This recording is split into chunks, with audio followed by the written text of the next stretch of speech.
Leader of opposition to be elected by all the members of the opposition political parties. Number 2, additional grounds upon which the leader of the opposition may cease to hold office, because you need to be accountable. Yes, mbalamusizaako nnyo mikwano gyange mwenna bampuliriza mukulike obwakedde.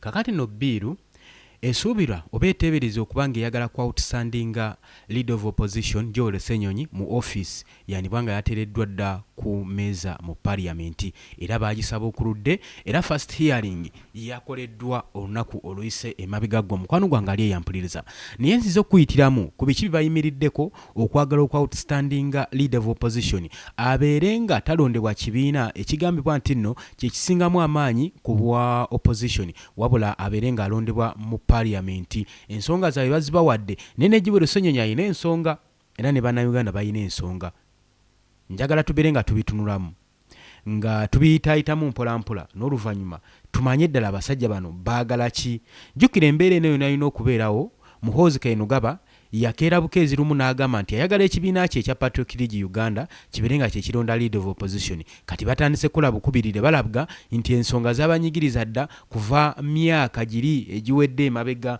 nga baagala okuba nga bakyusa ku bukulembeze engeri omukulembeze mu parliament omukulembeze wa leader of opposition mu parliament engeri gyalondebwamu jjukira nti nno bano nagamba tebakustrесsinga nnyo bakolera muntu they are like a bandage esibibwa ku kiwundu ekiwundu kasa kimala okuba nga kikala oba nga kiwona bagisumululako ne bagikasukira eba tekyalina mugaso so abaka abamu ne ba ministers abamu bakozesebwa nga bandage mu parliament oba mu bukulembeze buno baabwe ate bandibadde batwala ebyokulabirako nga bayigira kuba bannaabwe bebaze balaba bebaze basenza akati ng'ekikere kyokka nga badde bakumwanjo nnyo era nga n'ensonga ezimu be basalawo era nga baleetedde n'ensi okulowoozesa nti nno be balina amaanyi naye essaawa zino tetumanyi gye bali so ensonga ezo bandibadde bazesigamako nnyo ye lwaki nkulwisaawo tankutwale mu byabadde mu parliament agenda mu maaso n'okubeera nga aleeta ensonga eno mu parliament ng'asinzira ku ki Honorable Dennis Nammale yagenda maaso n'okubeera ng'agamba nti ye okusinziira ku fokasi ye n'ensonga waazitemyetemye alabira ddala nga leader of opposition balina outstandinga abeere ng'akyusibwa ennonda gyalondebwamu nagambye doli kuyugi updates civic osinzidde oba nga otuwuliriza gwatana tweyungako kirira wansi waliwo ekigambo subscribe kikoneko obeere nga otweyungako ntumiddeko nammwe abali emitala w'amayanja mu diaspora kati Oman, Dubai, Saudi Arabia abali mu US, UK mukola kyamaanyi nnyo okwekumira ku mayengo gano aga Yugi Update TV nagamba ekintu ky'osobola otukolera biri ebintu bibiri byokka channel eno okubanga esobola okuba nga etambula ku subscribinga na kusharinga oba tutaddeko ettaffaali eddene era tubeera tugenda kubanga tukwebaza akensuso gwe mukwano gwange ali eyampuliriza njagala tuyiteeyite mu kiwandiiko kino njagala tuyiteeyite mu bubaka obwaweereddwa oba obwayisiddwa mu parliament nga tugenda mu maaso n'okutafuta olulimi luno ffenna tubitegeere bulungi nnyo njagala owulirize yes awo tuba tusumuludde leader of opposition to be elected by all the members of the opposition political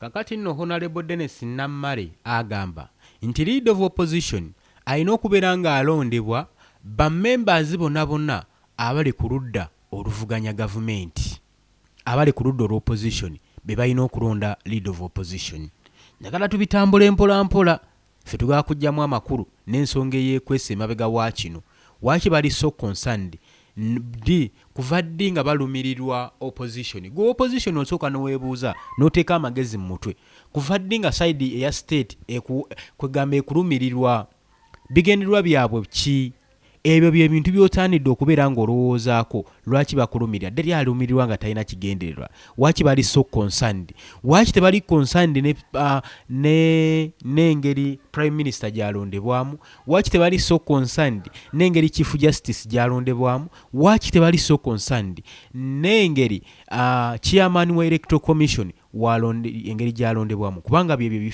biri sensitive ebyenkizi bitusaanidde okuba nga tuteeka ku maaso era ebitadde eggwanga mu matigga era bye bisibyeko n'okulemezaako gavumenti. Lwaki batunuulira gwa leader of opposition atalina nakyo bagasa? Kitegeeza waliwo ensonga ebafuukidde akayinja mu ngatto gye baagala okweliminatinga. So gwe ye naye n'omubaka wa parliament n'oba toli ku ludda oluvuganya gavumenti, golowooza singa mu parliament mubulwamu kalabalaba. Katunuulira ayigigi wa gavumenti mulimu ki gwakola ogw'amaanyi, era emirimu egisinga gyonna egibadde giyinza okukolebwa ayigigi olabye nga gikolebwa leader of opposition.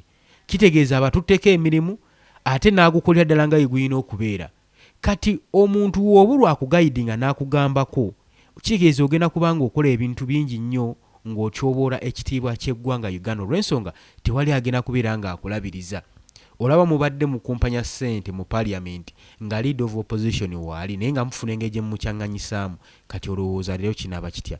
Wabula kinjagadde olowoozeeko, ngulowooza laki bakulumirirwa kuva ddi nga bakulumirirwa gwe opposition. Ebizo zonna nsonga osaanidde okuba nga ozirowoozaako. Nagambye oli ku UG Update Civic osinzira obba nga otuwuliriza. Tukyagenda mu maaso, wuliriza.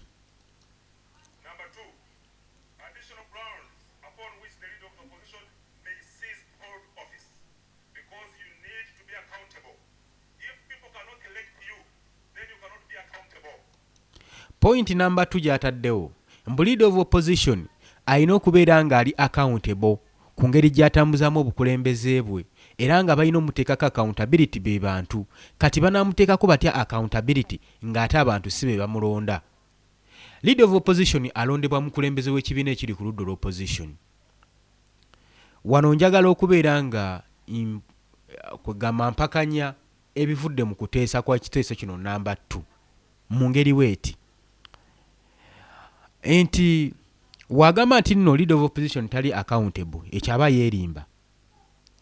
Omukulembeze yalonda leader of opposition aliko kati ali sensitive nnyo, era twalaba ebiseera biri ebyamabega we yalonda leader of opposition Mathias Mathias Mpuuga, era we yagenda mu maaso n'okukola ebikyamu yali accounted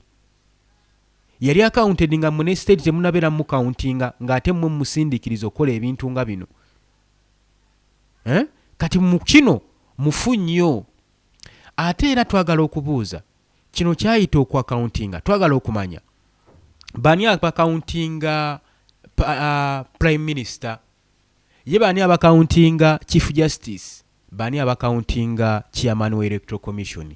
Ebyo byonna balina biteeka ku mmeeza, bakolera bonna bantu, ate bano bakolera ddala eri abantu gwanga, ate batadde eggwanga ku bunkenke. Twagala okumanya bani ababacountinga, who account them for.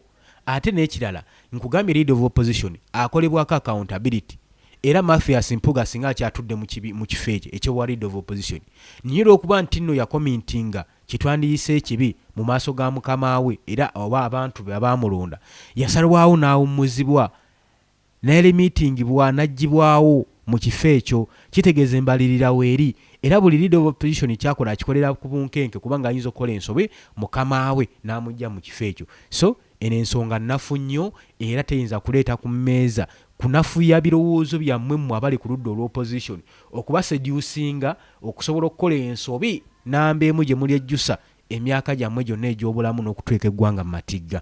Tukyagenda mu maaso, wuliriza.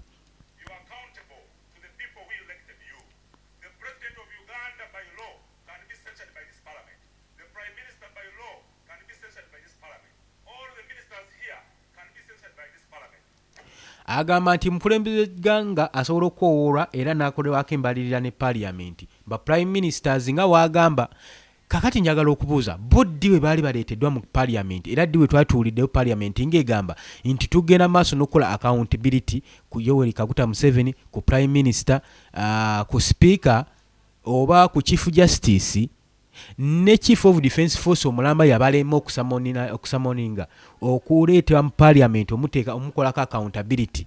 Kati oŋŋambe nti no nti president mumuteekako accountability biki muleme kuwuddiisa ggwanga na biteeso bitaliimu nsa.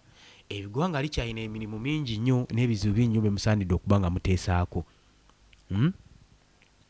Parliament n'omuntu eyabatumye okuteekawo ekiteeso ekyo, parliament yamusamunalinga dda yagana okulabikako. Ekyo kyenjagala muteeke kwegamba muleme kusiba bannayuganda katambaala mu maaso olw'okubanga mulina ebbaasa ze mwafunye. Eggwanga lyaffe ligenda kubeera nga ligwa matigga. Wowuliriza ebigambo by'ono omwami oyinza olowooza mutuufu nnyo, naye nga naye amazima agamanyi nti ali ku mulimu gwa mukama we ogwamutumiddwa. Tebaagala kukyusa kifo kya bwa leader of opposition, si kyekibatta, naye buli ekibatta kukyusa omuntu ali mu ofiisi eyo nti abafuukidde akayinja mu ngatto asusse obbakolako accountability. Ate mukama waabwe yamutumye bali kabwanangu. Byonna ngenda kubanga mbikuteerako, ngenda kubanga mbikuwa.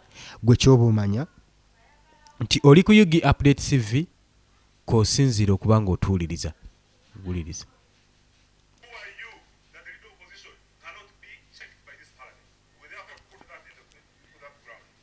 Era ng'agamba nti leader of opposition Joel Ssenyonyi gwani atalondebwa parliament, gwani atateekebwako mbalirira. Wuliriza bulungi. Nti gwani atasobola kubeera ng'okebebwa ng'okyekingibwa na parliament eno. Kati parliament akyekingibwa atya nga mwenna muli bali banguzi, mwenna muli obubaasa? Mmwe abali obubaasa omulimu gwe gwagenda maaso na kucekinga mmwe, so si mmwe kucekinga ye alina obba cekinga mmwe. Mmwe abali mu bifo ebisava, mmwe abali ku opposition nga mwerimbiseemu, waali nnyo agenda maaso n'okuba nga bacekinga. So ensonga eno nafu nnyo okuba nga outstandinga leader of opposition. Tugende maaso.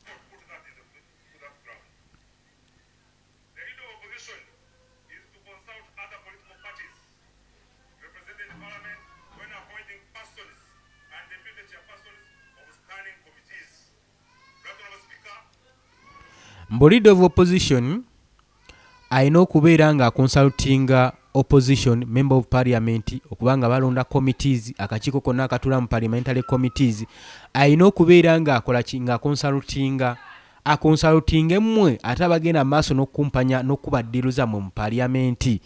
Ebyo byonna osaanidde okubeera ng'okola ki, ng'obitegeera ggwe opposition, nga tonnaba kubanga osekendinga biiru eno eyaleeteddwa ku mmeeza ya parliament ejjuddemu ebirumira bingi nnyo, erina intention ate nga ziri personal emabega.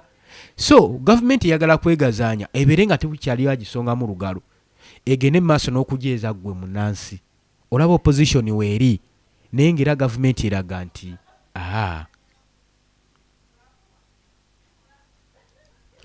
nagambye dde oli ku UG Update TV k'osinzira obba ng'otuwuliriza gwe mukwano gwange. Naawe osobola okujja mu comment section n'oteekayo endowooza yo. Bannange bino ebintu ne bibuusa maaso. Tuteekeyo endowooza zaffe.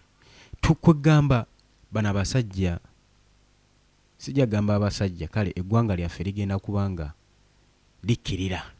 Buli kadde lidikirayininga olw'ababaka abalina ebiteeso nga just balina personal benefits ebibagasanga bo, nga tebaagala kukolera ku pressure. Kati balaba leader of opposition ono aliwo ssaawa zino abaleetera okuba nga bakolera ku pressure, bali ku bunkenke kubanga agenda maaso n'obbakyekera ku buli kimu kati naye baagala kumuggyawo. Kakati nze naawe wetuyimirirawo ne tugamba ddala kyetaagisa okulwanirira eggwanga, teweetaaga kubanga osasulwa. N'oyogera ekigambo bugambo, n'osharinga oba olina ettaffaali ly'ogasse ku munnayuganda. Bangi tebamanyi kati ebiteeso bino ebisinga biteesebwa mu parliament. Bannayuganda bangi tebabitegeera, biteesebwa mu luzungu. Kati so wetuteekayo obudde ne tubivuunulako ne tubategeeza ono yadde ategeeza bw'otyo, ojja kulaba nga yabadde nakkiriziganya agamba ate awo bakozeemu ensobi, bakozeemu bubi. So tuba tusoma ebiteeso nga bino, tobinyooma osiyalingako n'ojjako ne mu comment section n'obaako ky'osuulayo, n'obaako ky'otangaaza eri bannayuganda, eri abo abakuwuliriza. Komenti zammwe bazisoma era babalaba. Tukyagenda mu maaso.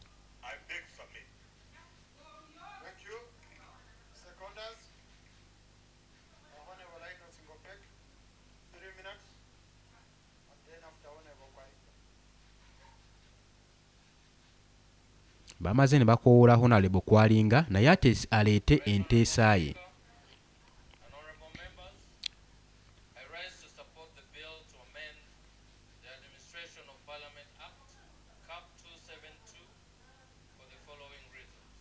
yagamba agenda kusapootinga biiru ereeteddwa ku mmeeza olw'ensonga zino wammanga ye agisapootinga.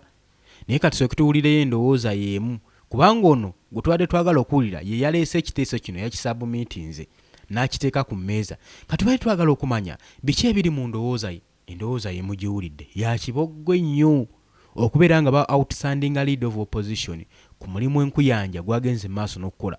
Nakugambye omulimu leader of opposition ono gwakozewo ebiseera bino okugeraageranya ku mulimu ogwandikoleddwa IGG, Inspector General of Government, kalabaalaba oba kaliisoliiso wa gavumenti alina okuba nga atwala obuvunaanyizibwa okulabaalaba ababaka ba parliament ne ba cabinet ministers biki bye bagenda mu maaso n'okukola, bikyamu ki ebitambulira mu ba cabinet members bano ne mu parliament, naye ogwo omulimu gwe tasobodde kubanga agukola. Ate tulaba nga leader of opposition ono abadde agwetisse.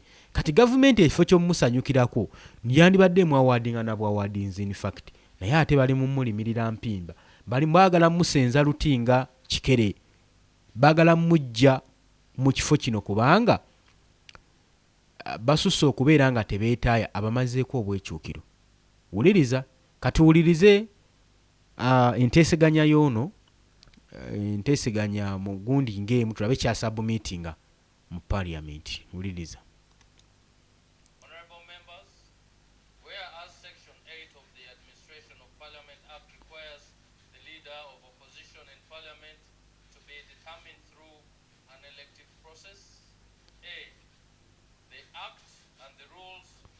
Baagala mbu leader of opposition abeere ng'ayita mu electoral process, abeere ng'alondebwa bulondebwa era nga y'ensonga yeno gy'awa wammanga.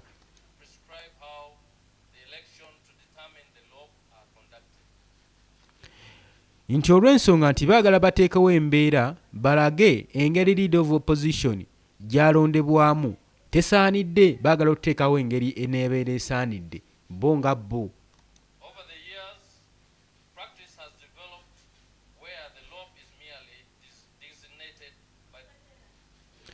Mbw amateeka gonna gonna emyaka gyonna gaze gakola nga leader of opposition ng'ali mu mateeka ennonda gye bamulondamu nga tesaanidde, ng'alondebwa mukulembeze oyo atwala ekibiina abeere alina ababaka abangi mu parliament. Kakati nno ebigambo byawe mubiwulidde, gwabifunyeemu eggumba ti aizuru kikyo fere kitukwatako, wabula gwe naawe alina ky'olengedde ekiri emabega waakyo, naawe osobola okujja n'okisabumiitinga ne tusobola okubeera nga tukola ki, nga tulaba. Kakati ensonga ezimu Joel Ssenyonyi ya breaking silent ku nsonga eno, era ye yayogeddewo ati ku nsonga eno. Wuliriza gwe mukwano gwange ali eyo. Joel Ssenyonyi ye agamba ki? Wuliriza gwe mukwano gwange. Nagambye oli ku Yugi Update Civic Osinziro banga otuwuliriza. Njagala owulirize ebigambo bya Joel Ssenyonyi.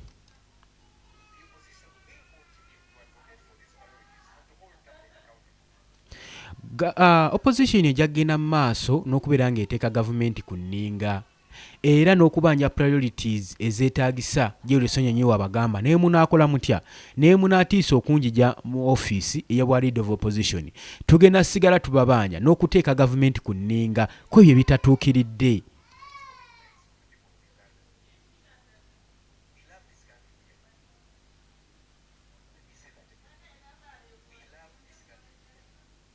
Era ng'agamba okubateeka ku nninga ne mukomintinga ne musabumiitinga ebyetaagisa eri eggwanga tekitegeeza nti nno ffe tubakyawa bukyayi, wabula tubalaga kabonero ka kubaagala na kwagala ggwanga lyaffe. Eggwanga lyaffe tulyagala, y'ensonga lwaki olaba tetuzikiza naye tugenda mu maaso n'okubeera nga tutiisibwatiisibwa tetuzikiza. Ekyamazima Honorable Joel Ssenyonyi tazikizza mu ky'okulwanirira eggwanga mu biteekateeka byonna byajja nga bapaatiikawo, agezezaako okubeera ng'abeerawo ng'ayimirirawo nga one man's army mu parliament. Kakati bonna baagala okukola enkyukira, baagala okulwanyisa omuntu omu, tebalwanyisa kifo kya bwa leader of opposition ku ngeri gyekirondebwamu, ekyo kyo tebakirinaako buzibu, naye baagala okulwanyisa leader of opposition ono kubanga takola bye baagala, asusse obbalingiriza. Oba okitegeera n'ensonga eyaviirako kalumanywera naye ngenda kuba nga ngikuteera ku mmeeza, tusooke tumaleyo kano n'oluvannyuma tweyongereyo.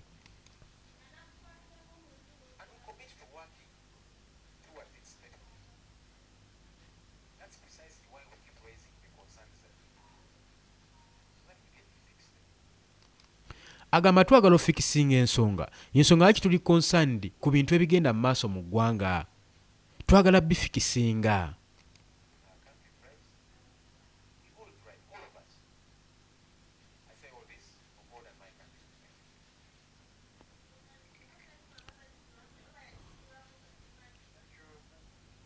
Ayogedde ebigambo bibadde bitono nnyo leader of opposition, naye ensonga lwaki leader of opposition ayagala okukyusibwa nze ngenda okuba nga mbawa era ng'akikuliddemu ye chief of defence force Muhoozi Kainerugaba yeegwanyiza entebe y'obukulembeze, simanyi oba yagifuna dda. Mpulira engambo ziyitingana, mwami oli Kaguta Museveni alayika okuba yakyusa dda obuyinza n'abukwasa mutabani we, ebyo sibimanyi wabula mbiwulira buwulizi nga ngalabiza yannyonza. Naye kakati katusooke tutunuulire ku kiteeso ekya submittingiddwa mu parliament.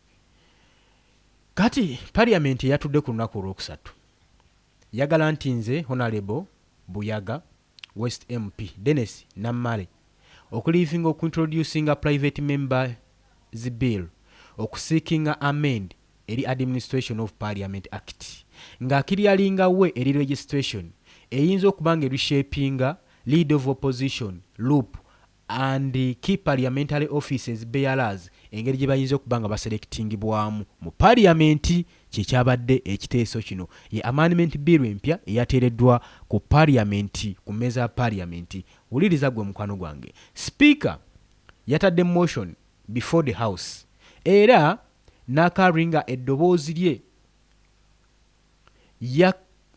yasitudde eddoboozi lye by voice vote ng'agenda mu maaso n'okubeera ng'awa omwaganya Nammale okufoominga table Administration of Parliament Amendment Bill 2026 for first reading omulundi gwayo ogwasookedde ddala. Wuliriza, biiru eno yattractinze abantu bangi nnyo olw'ensonga buli muntu yadde agirindiridde ng'era nga n'ekigendererwa kyayo kujja leader of opposition Joel Ssennyonyi mu ofiisi eno bafune omuntu gwe baagala oteekayo oyo ayinza otambulira ku ntoli zaabwe ku ki kye baagala. Naye alabika okuba nga Joel Ssennyonyi saawa zino ayinza okuba nga agugubye, ayinza okuba nga agugubye. Ebimu ku Joel Ssennyonyi byagenda mu maaso n'okubeera ng'alwanirira era ng'awalirira okubeera nga ateeka gavumenti ku nninga kwe bannayuganda obbayisanga ekyonziira. Njagala otunuulira ebikolwa nga bino ebituusibwa ku bannayuganda. Kati bino ebikolwa bikolebwa state singa ebulwako opposition eri active, gulowooza munnayuganda ogenda kuba oyisibwa otya? Gwe munnayuganda ogenda kubeera ng'oyisibwa otya? Ebyo byonna byonna byosaanidde okubeera ng'otunulamu. Twagala tugende mu kiwandiiko kino tukimaleyo. Bill okubeera nga yasikiriza abantu bangi nnyo era nesikiriza political tension, yataddewo political tension kubanga yapropose chances eza section 8 of the Administration of the Parliament Act omwo mwotadde n'okuwa omwaganya both the opposition saako ne independent members of parliament okuparticipatinga mu elections of the leader of opposition. Bwetu bwebadde y'ensonga zibadde bagenda maaso n'okubeera nga bakola ki, nga bateeseganyaako. Kakati Nammale agamba nti current system eriko ebadde ewa executive influence eri harmful eri party leaders, abakulembeze ba party, nti ebadde harmful eri abakulembeze b'ebibiina ebyobufuzi. Ng'agamba kakati leader of opposition we tuba tutunuddemu kati saawa zino leader of opposition aselectingiddwa okuva mu kavule by some of the few individuals era nga tewali consultation ekolerwa na opposition members okuva mu parliament abalala, era nga bo bagamba basakendinga motion for purpose okwensualinga accountability saako ne n'okudependinga democracy saako ne multi-party political dispensations. Era ng'agamba wano ye awagira ekiteeso kino kibeere nga kiyisibwa mu parliament. Kakati baagala leader of opposition abeere nga ateekebwako accountability ku ki? Accountability ku ki? Accountability leader of opposition gy'alina okuteekebwako ssente ezimuweebwa mu ofiisi ye zikozeseddwa zitya, zisaasaanyiziddwa zitya. zisaasaanyizibwa okubeera ng'agenda kubeera kalabaalaba era akikoze abadde kalabaalaba era ng'alabiriza ebikyamu ebigenda maaso mu parliament. Mission azikoze, tours azikoze, factories ebitongole ebinene ebya gavumenti abitaddeko obwakalondoozi. Byonna byonna oba obitunuddemu ddala leader of opposition talina kyatakoze gwe mukwano gwange ali eyampuliriza. Kakati ensonga erabika okuba eri politically motivated. Tugende mu maaso. Wetuba tutunuulidde under current laws, amateeka agali current, leader of opposition engeri gya nominatingibwamu anominatingibwa by the political party eyina largest numerical strengths oba eyina ababaka abangi mu parliament, era egenda maaso n'okuappointingibwa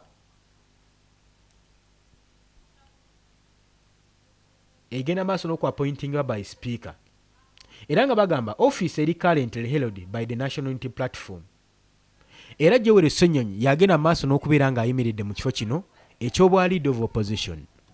Kakati no proposal ya registration eze masekati gembeera nga political campaign ezigenda maaso ezikuliddwa ne Chief of Defence Force Muhoozi Kainerugaba gye buvuddeko emabega bwe yakowoola okujjawo kwa Joel Ssenyonyi mu kifo kino eky'obwa leader of opposition, era ng'agamba ayagala ekibiina kye ekya Patriotic League Uganda kye kiba kirunda member of leader of opposition mu parliament. Era tiyakoma okwo ng'omukwano gwange ampuliriza. Emyezi egiyise Muhoozi yapostinga ku series of messages ku social media ku mukutu gwe gwa X ng'agamba yali ayagala omukulembeze omupya mu leader of opposition abeere nga aselectingibwa n'ekibiina ekya Patriotic League Uganda. Era n'agamba ba members bagende maaso n'okubeera nga bastadinga engeri Joel Ssenyonyi gy'ayinza okubeera nga aggyibwamu mu office ey'obwa leader of opposition. Ebyo byali ebigambo bya Chief of Defence Force Muhoozi Kainerugaba, era nga ekitegeeza nti ensonga gye yali ayimiriddeko yali ayimiridde ku nsonga y'okuggyako leader of opposition mu parliament. Tewaali kwesika ng'omukwano gwange ali eyampuliriza. Kakati ensonga yaleeteddwa dda mu parliament, buli muntu atandise okubeera nga agitunuulira, abalinamu interest batandise okukyamuka, naye ffe tugende mu maaso. Era yagenda mu maaso, teyakoma okwo. Chief of Defence Force n'agenda mu maaso ng'agamba Patriotic League Uganda Secretary General David Kabanda abeere ng'agenda mu maaso n'okusolizinga engeri y'okuleadingamu effort mu parliament, abeere ng'akulemberamu effort, era abeere nga adekiralinga process eno ey'okuappointinga leader waabwe ng'ava mu Patriotic League Uganda wa opposition, era n'amugamba mu stadinge. Era Kabanda yagenda maaso n'okuteekawo effort okupushinga legal means ng'apostinga process okubanga etandika ey'okujja leader of opposition mu office. Naye yatunuulira engeri gy'eyinza okwakivungibwamu nga balina okubeera nga bayitoolola ssemateeka saako n'omutakulatakula, olwo bamunoonye engeri gye bayinza okuggyako Joel Ssenyonyi mu office eno ey'obwa leader of opposition. Kakati nno coverage ya statements zino eza Nammere legislative proposal gye yaleese yataddewo debiti ekwewunyaganya kukyaliwo oba biiru eri intended to pave the way okubanga bagala ku replacinga Joel Ssenyonyi. Era tetumanyi kigendererwa kyabwe, era nga bagamba amendment bill eri intended okubanga egenda participatinga mu parliament leadership okubanga bateekawo decision ne strengthening international democracy mwe balemye oteeka mu kibiina ekya NRM ne mu ggwanga engeri gye mufugiramu temugifugiza demokrasia. Ka demokrasia mwagala giteeka mu opposition yefuga eggwanga. Ebyo nabyo bibuuzo bingi ebibalemye eri okukola waaki babikasuka eno. Era parliament yagalantinze leave Nammere, era asuubirwa okubeera ng'agenda kuba nga introducinga bill okubanga egenda kubanga econsideringa okuteekebwa into consideration era ejja kgenda maaso undergo normal legislative process olwomusa ne committee screen public consultation saako ne debit before nga ba lawmakers bannamateeka tebannagenda maaso na kuproposinga amendment zino webatebaze batugamba mbibiru byonna omanyi bayindi basalawo mangu basalawo naye ku guno omulundi kansuubire nti nno biru entegena kulondebwa na numbers manyi balina omuzoogo muledde numbers take place namba ya NRM etalondebwa naba civilian mu ggwanga Uganda taking a decision okulonda opposition ekyo kiba kikyamu nnyo gwe mukwano gwange ali yampuliriza ne bwe tujja tutunuulira opposition eno okubanga baagala okujjako Joel Ssenyonyi tebatunuulidde na Joel Ssenyonyi yekka awula batunuulidde n'omukulembeze w'ekibiina kya National Platform Robert Kyagulanyi Ssentamu ku lutabaalo lwe yagendako olugenze maaso n'okubanga lubanyigiriza banoonyeza engeri y'omufunzaamu bigaanyi kati balaba singa batandikira eno ku leader of opposition ne bamufunza kijja bayambako n'obbawo omwagaanya okubeera nga bamufunza yensonga waaki Robert Kyagulanyi Ssentamu yali ayagala akomewo wano mu Uganda ensonga ki gye baali bayimiriddeko nti Robert Kyagulanyi Ssentamu mu kugenda mu buwaŋŋanguse yali aganye okulonda gavumenti y'ekisiikirize ibwa leader of opposition kati nga Robert Kyagulanyi Ssentamu waba tagironze kitegeeza bo tebasobola gironda era opposition bateyakkiriza byava mu kulonda ne wano mu kulonda leader of opposition babakkiriziganyizza nti bakkiriziganyiza n'ebyo ebyava mu kulonda Mwami Yoweri Kaguta Museveni tumuhabulwa yagenda mu maaso n'okubeera nga alya mu bannaakendo kakati ekigendwa kyabwe kyali ki kyali kyakumala kulonda leader of opposition olwo bayite mu mateeka mu parliament banoonye engeri gye bajjako leader of opposition babeere nga Robert Kyagulanyi Ssentamu bamufunzizza ewaka ne mu kibira jjukira nti okubulawo kwa Robert Kyagulanyi Ssentamu kyokka nga ate Joel Ssenyonyi akyalimu apracticinga amateeka mu parliament kiina engeri gye kibanyigamu era abanga batalina kye bakoze kubanga ono asaka obubaka okuva eri wa mukama we era ne buteekebwa into consideration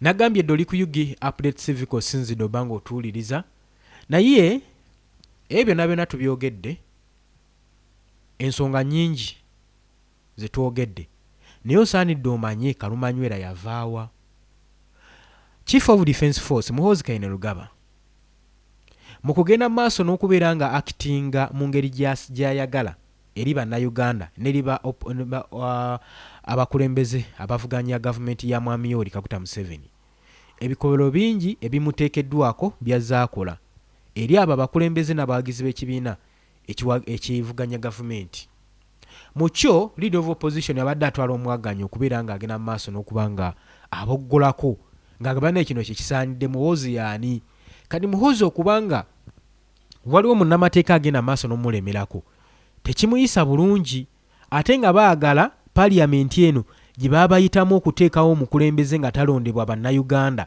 abeere ng'alondebwa ba member of parliament kati nga balaba ensonga emu eyinza obbakugire bahindalinga obusaka eryemu leader of opposition Joel Ssenyonyi ajja kuba etteeka lino dijja mu parliament kati balina omulwanyisa okulaba nga avaamu okusobola okubeera nga baintroducinga biru yaabwe eno ku mmeeza ya parliament ate jjukira ne speaker parliament Jacob Oboth yalondebwa wala yaselectingibwa n'ekibiina ekya Patriotic League Uganda ekikulibwa Chief of Defence Force Muhoozi Kainerugaba era ng'ono yava mu UPDF kati kibayamba omukulembeze gwe baagala otteeka mu gavumenti abeere ng'akulembera eggwanga abeere ng'ava mu UPDF kati olabye ensonga lwaki leader of opposition ayagala okusendebwa mu kifo kye ba mu ofiisi ye nga tonnaba kubeera nga otwala terms and conditions ze bamentioninze mu parliament lowooza nnyo outside the box olabe ki ekiddirira na nsonga ki lwaki baagala okugyawo leader of opposition njagala nsooke nkuwe katambi kano akaaviirako Kalumanywera ffe ke tusuubira Muhoozi oba n'ekibiina kye ekya Patriotic League Uganda ke beesigamako okubanga baagala okuleeta ekiteeso kino okwa outstandinga leader of opposition ate nga si kifo kyokka kye baagala okustandinga abula baagala kuggyawo Joel Ssenyonyi ku kifo kino ekyobwa leader of opposition njagala tutunuulire ensonga eno n'oluvannyuma tujja kweyongerayo gwe mukwano gwange ali eyo ampuliriza tujja kuba tumaliriza ndowooza olw'obudde obutulimiridde empinda ono Muhoozi lyakola mu M7 ne banno litambulira ku mateeka bino si bye byabatwala mu nsiko bino Tafiire byayogerako kubanga yakikkaatiriza nti aba Directorate of Crime Intelligence ekulemberwa General Christopher Damulira batta abantu extrajudicial killings era n'alabula amuddire mu bigere Professor Ephraim Kamuntu. Bino bimwalwanirira bye byabatwala mu nsiko.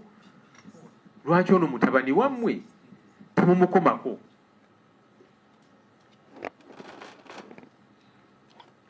Obumenyi bw'amateeka tebukosa ffeffeka abali mu opposition.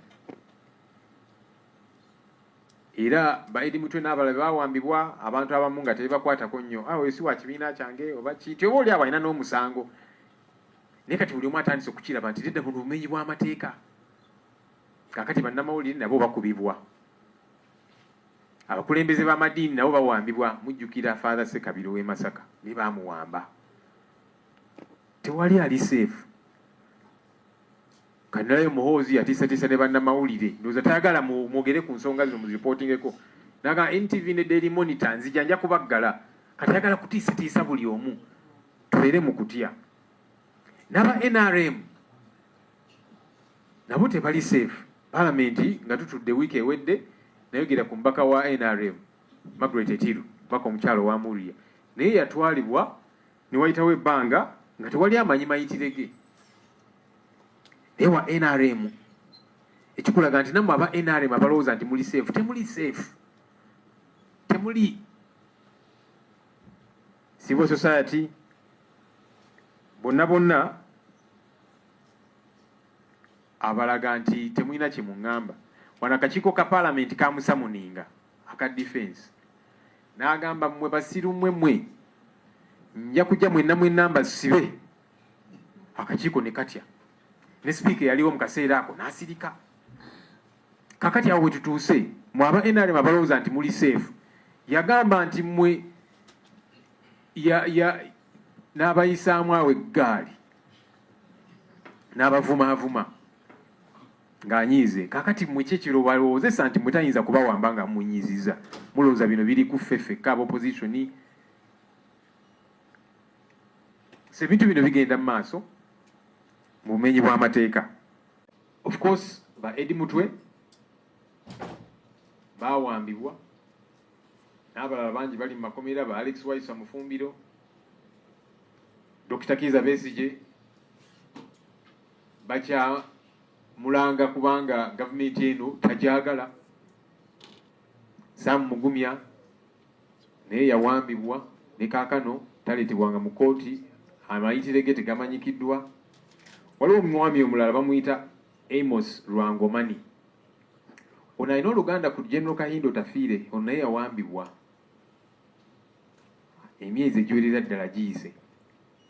Tebamuleetanga mu kooti, ali eyo bali mu kumutulugunya.